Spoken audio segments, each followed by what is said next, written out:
ആത്മഹത്യ ചെയ്ത വയനാട് DCC മുൻ ട്രഷറർ NM വിജയന്റെ സാമ്പത്തിക ബാധ്യത തീർത്ത് KPCC. സുൽത്താൻ ബത്തേരി അർബൻ ബാങ്കിലെ 60 ലക്ഷം രൂപയുടെ കുടിശ്ശിക അടച്ചു തീർത്തു.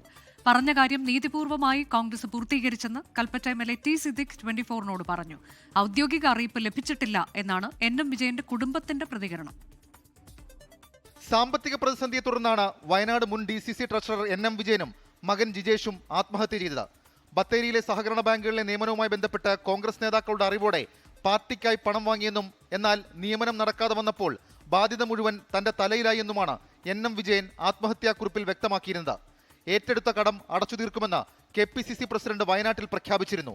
കടം അടച്ചു തീർക്കാത്തതിനെ തുടർന്ന് വിജയന്റെ മരുമകൾ DCC ഓഫീസിന് മുന്നിൽ സത്യാഗ്രഹമിരിക്കുമെന്ന് പ്രഖ്യാപിച്ചത് വിവാദമായിരുന്നു. പിന്നാലെയാണ് കൂടുതൽ വിവാദങ്ങളിലേക്ക് കാര്യങ്ങൾ പോകും മുൻപ് KPCC കുടിശ്ശിക അടച്ചു തീർത്തത്. അത് ബാങ്കിന്റെ അക്കൗണ്ടിലേക്ക് KPCC അയച്ചിട്ടുണ്ട്. 59,23,000 സംതിങ് വരും.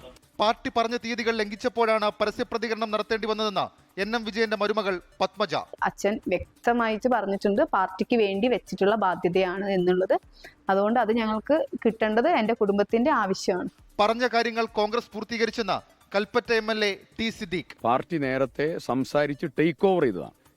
ആ ബാധ്യത പൂർണ്ണമായും ഇന്ത്യൻ നാഷണൽ കോൺഗ്രസ് ഇന്ന് അടച്ചു തീർക്കുകയുണ്ടായി.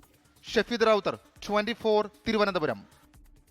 ലോകത്തെവിടെയായാലും ഏത് സമയത്തും 24 വാർത്തകളും ഓഗ്മെന്റഡ് റിയാലിറ്റി പാക്കേജുകളും എക്സ്പ്ലെയിനറുകളും വിശദമായി കാണാൻ ഞങ്ങളുടെ YouTube ചാനൽ നിങ്ങൾക്ക് സബ്സ്ക്രൈബ് ചെയ്യാം.